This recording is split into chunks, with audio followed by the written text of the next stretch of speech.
Joining us right now on the BetQL Guest Hotline is our pal Chris Russell, the Rooster. You can listen to him 1 to 4 on the Team 980. What's up, Chris? Good morning, fellas. How are we? I heard you're a fan of the Commanders pursuing Brandon Aiyuk. Well, oh boy, that's a tangled web. I was dead set against it, and then I somehow, you know how we do this in this business. I know EB has never done this, but you wind up talking yourself into and convincing yourself of something. Yeah, he's a really big talent. Boy, what if Terry never comes back? What if Terry just wasn't all that good, and he's only averaging 4.5 touchdowns a year for the last 4 years? What if Terry leaves as a free agent 2 years, and then they have Aiyuk? Peters knows him. Jaden is like Barney and Baby Bop in terms of the best friend relationship between Jaden Daniels and him. Like surround the quarterback with every. So I talked myself into, okay, maybe I would do it if the price is about 28, 29 million. And then I started to think, well, not only all the social media nonsense, which drives me crazy, but this guy probably wants 33, 34, 35 million dollars per year. I don't think he wants 28 million per year. So now I'm out on him. And now they apparently have the framework of a deal with Cleveland and New England, and Washington is out. So I don't think Washington, honestly, was ever in. And here's the thing. I could convince myself. I mean, who wouldn't want that talent on your team? But I still think in year one, it just never seemed to make sense. In year one of this, with the rookie quarterback, all knew everybody, that we're just going to spend a boatload on this guy. I was making it a long-term play, EB, just because I wasn't looking at it as just a one-year thing. I understand what you're saying, but remember... No, I mean, even long-term, but it's like year one, like, I don't think their goal is we got to win 12 games this year. No. But it was to get a talent that you weren't sure if you were going to be able to absolutely get next year for free when you're maybe more ready, and maybe he has another big year, maybe wins a Super Bowl, who knows, but he might also want $40 million a year next year, or he might get franchise tagged. Like that's the part that we never know. So if you identify the talent, and if AP was comfortable, and I assume AP likes the kid and thinks he's a really good player and thinks he's not a bad guy because he had him in San Francisco. He helped draft him, for crying out loud. Mm-hmm. There were some issues. People might forget about this when he was a rookie that, Kyle, he was in the Chateau Bow Wow and, whatever. But then he got himself right, and he got himself straight, and he had 2 really big years, especially last year, where I think he actually dipped in catches by 3, but he went up in yards per catch by like 4.5 or whatever it was. Anyway, ultimately, like if this dude wanted $28 million a year, I would probably still be advocating for them to do it. But I truly believe he wants, like Justin Jefferson gets $35 million a year. I think the number 2 guy is. Well, Tyreek Hill just signed a monster extension, right? But I think AJ Brown is number 2 in terms of APY at 33 per year. I believe that is the number I was looking at yesterday. So he probably wants like somewhere between that. There's a big difference to me between 34 million per year. Let's just use that number, just south of Justin Jefferson, and $28 million per year. You know what I'm saying? And that's where I think it also got in trouble, according to reports out of San Francisco, is they had the framework of a deal before the wide receiver market exploded. And this is always the danger of waiting. It's the same thing the Commanders are kind of facing right now, different circumstances with, like, take Sam Cosmi. Now, I know it's an offensive lineman, but, if they would have gotten a deal done with Sam Cosmi in March, who's got 1 year left on his deal and doesn't have that 5th-year option because he wasn't a first-year first-round tag, they would have probably paid a couple of $1 million less per year than what the market now did. Now, guard is a little bit different than wide receiver. It obviously hasn't exploded like wide receiver, but you get my point. The longer you wait, the worse it gets. Right. What do you make so far of camp, the early reports? We had Keim on. He said the defensive guy that stood out to him the most was Frankie Louvu. Who did he say offensively? Did he say Cosme? Was Cosme maybe one of the guys? I think it was. Yes. I think it was Cosme offensively. All the reports we're hearing about Jaden are awesome. You tend to expect that with your number 2 overall pick. But, man, I do think they've got something there. Yeah. One of the guys that has stood out to me when I've been out there, and I haven't been at every practice because I was just on a little weekend getaway, was Quan Martin. And, also at times St. Juice. Louvu's great. I think, listen, we all knew it. The day 1 of free agency, or it was day 2 of free agency, I guess, when it was done, when they added Louvu, I think it was on day 1, and then Wagner on day 2, whatever the order was.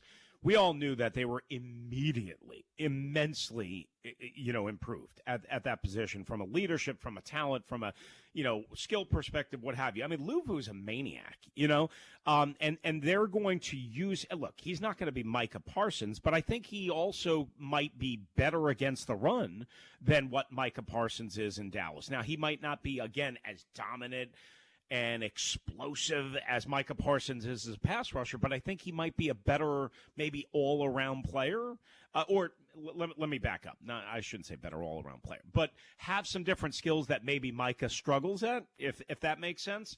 So I think when you pair him with a guy like Bobby Wagner, and then if they can get anything out of Jamin Davis and the kid from Temple, the 5th-round pick, Jordan McGee, has impressed everyone with his speed and athleticism, as we all kind of knew based on, the book on him coming out and based on what you saw in the highlight packages and whatnot. And I'm not a scout, of course.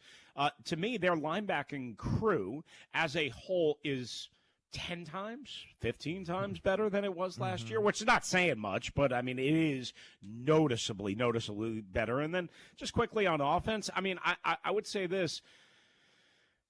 I thought the wide receivers kind of struggled the first week or so of camp in terms of getting open, separation, all that stuff. Maybe it was just a work in progress. Maybe the quarterbacks just weren't good enough. But I've noticed a noticeable uptick in terms of the big splash plays from Jahan, Terry, even De'Ami Brown, who's worked his ass off to get to a point where he, at least right now, going in to preseason game number 1, is wide receiver number 3 and has been out there when they are in 3 wide receiver personnel or 11 personnel, much more than Luke McCaffrey, the rookie. How's McCaffrey look? Yeah, I haven't noticed a lot of him. Listen, we know he's athletic. We know he's tall, and we know he's got what they don't have because he's 6'2", and he's got the genes of his dad and his brother and so on and so forth. But remember, he was a quarterback 2 years ago. And then he breaks out as a wide receiver at Rice. Well, no offense to Rice, but the rice I like is fried rice. He was at Rice.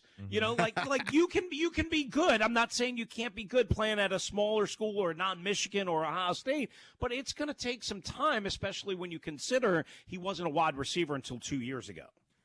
Where's the outside of the linebackers and Jamin? Everybody's. I mean, I'm rooting for Jamin because athletically, I love his athletic profile, but he just hasn't done it yet. But assuming it doesn't really work out with Jamin, where's the pass rush going to come from?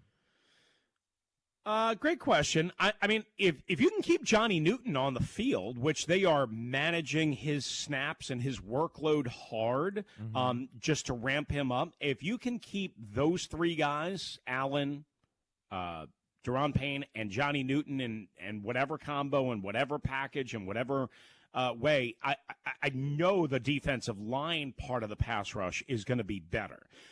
Then it's a matter of, okay, what do you get out of Farrell and what do you get out of Dante Fowler and Dorrance Armstrong? And I think you'll get workman-like production out of all 3 of those guys. Maybe, none of those guys are like Dorrance Armstrong doesn't stand out to you? Again, at times he does, but it's not like you go, wow, man, they got a stud. And I think everybody understands that's not what they bought, and like what they need Dorrance Armstrong to be is a two-way player. Yes, pass rush. Yes, get me 8 sacks. But I need you to I need you to hold up against the run, man. That's something that Dallas defense, as good as it was under Dan Quinn, consistently struggled in, not only this past year, but I think over the better part of the 3 years, and had some colossal struggles in some big games against physical, heavy run teams that shoved the ball all over them, i.e. San Francisco, Buffalo in one game, if you guys remember that, Green Bay, obviously, in the playoff game. Teams that went at them, Micah Parsons, Dorrance Armstrong, who's the other good defensive lineman that they have that's been around there forever that's slipping my mind. My point being is, I need Dorrance Armstrong. I need probably Cleveland Farrell over Dante Fowler. I need those guys to be as good against the run as against the pass. You will generate pass rush, I believe, in this system with twists, stunts, games, using your guys differently. And here's one other thing that I think they will do a lot more of this year that I've seen evidence of, and I got to be careful about what I say because, they get all cranky about this stuff. They will blitz more from the secondary and put pressure on teams from different angles and different ways that Jack Del Rio and Ron Rivera were not willing to do. By the way, just in sort of like coverage, one-on-ones, that sort of stuff, how does Manny Forbes look? When I've been out there, he's looked he's looked okay. He's looked good. Now, I missed the first pure one-on-ones that they ran. I believe it was Thursday or Friday. But I'm from what I was told, he held up, whatever that means. Does he look I think thicker? He's looked pretty good in team drills, is what I could say. He's looked much less lost, if you will. But remember, a year ago at this point, guys, he was looking pretty impressive in camp. Like all of us walked away going, oh, maybe they have something here. And then as soon as the lights turn on for real, Right.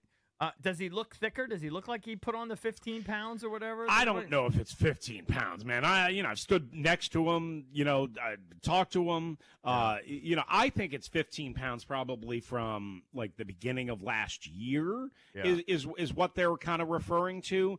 That part was kind of vague from Dan Quinn, and nobody seems to know exactly. And listen, I'm not taking the dude around, by his hand on and putting him on a scale. I mean, he looks a little bit thicker.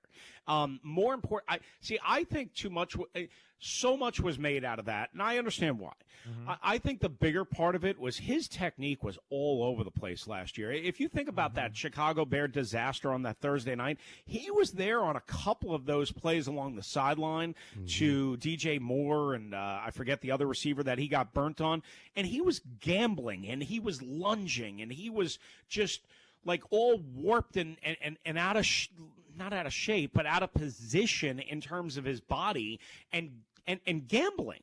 And when you don't know exactly what you're doing as a rookie, and when you're overwhelmed and overmatched taking on not only just A.J. Browns, but, good wide receivers or very good wide receivers, it is different than the SEC. I'm sorry, it is. And I think he started gambling and guessing, and that's what got him benched in that Chicago game, guessing. And I think if you guess less, I think he will play better more. Real quick, we just have a minute left. How many snaps do you want to see from Jaden Daniels on Saturday? I think he should start. I don't think he will. I think Marcus Mariota ultimately will start. But I would say snap-wise, I would like to see at least 15. I mean, depending on how things go, and I'd like to see a lot more than that, but I'm old school in that respect. Well, no, you know this, JP. I mean, I understand like they want to protect him, whatever, but they got to get him ready. The question for me is, again, does he start? And again, I think he should start, but I think Mariota ultimately would start. I wouldn't be surprised when they release the depth chart later on today if Mariota is still listed as number one, which will piss everybody off. I'm not saying that will happen, but I wouldn't be surprised if that happens. I don't know that will happen. But ultimately, it'll depend on how much they want to play guys like Cosme and Tyler Biotish. Because if you don't have your number one off, if say like you made the decision, those guys aren't going to play because Quinnen Williams isn't going to play and Hassan Reddick isn't there, and I don't want to get these guys hurt. The joint practice is this. Well, then are you really serving Jaden Daniels any purpose by putting him out there with the Ricky Strombergs of the world? And and are you exposing him more to injury? And that's what they have to kind of balance when they deal with, okay, does he play? Does he not play? Does he start? Does he not start? And how much does he play and how much does he work? Because I don't know if I want him out there. I mean, even though you see it in practice, I don't know if I want him out there with Braden Daniels and Ricky Stromberg. What about the little controlled scrimmages or whatever? Is any of that going to be on the internet, on YouTube? Are we going to be able to follow on Thursday with the Jets? Yeah. I don't. The Ravens had it last year. I don't know if the Jets are going to have it this year. I would hope so. But even last year, like if you guys remember, it was kind of like an overhead, long distance view. I mean, you could see something, but and it's only one practice this year, right? Like the way they did this was one practice with the Jets, one practice with the Dolphins, but separated by a week. It's not two practices with one team like it was last year with the Ravens. So it's a little bit different. But I mean, obviously we had the game on Saturday that we're all going to be able to kind of see. So hopefully hopefully he'll stay safe. That's number one, and hopefully a good showing. And I don't think you're going to see anything that you're really going to see during the regular season either. It's not like you're going to come out in four receivers and run an RPO and a keeper and all this. You don't want any of that stuff on Saturday. You just want them to stay standing upright, don't take any big kill shots, and just get rid of the football. Period. Right. All right, Rooster. Good stuff. Thanks for the insight. Thank you, guys. Appreciate you.